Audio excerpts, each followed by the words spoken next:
Let's look at our nodes. So we're going to look at the North Node in Aquarius in the third house.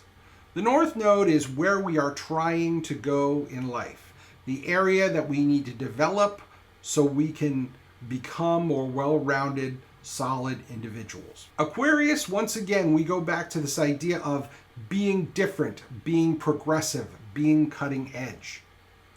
And in what area of your life would you expect this to happen? Well, the third house. The third house of communication. The third house of writing.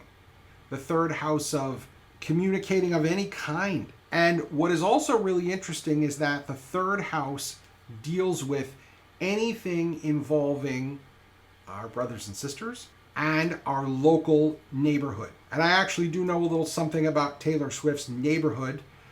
She lived in an area of Reading, Pennsylvania called Wyomissing.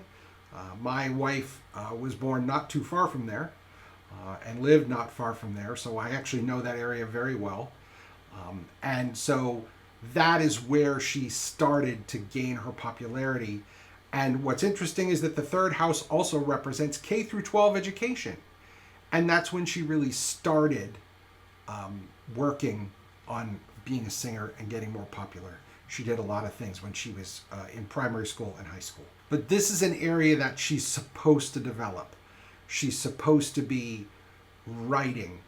And I'm guessing that as time goes on, she'll be more and more known for her writing as well as her singing, because we know that she's a prolific songwriter. But we always look to the North Node to try to figure out what areas of life we are supposed to be developing.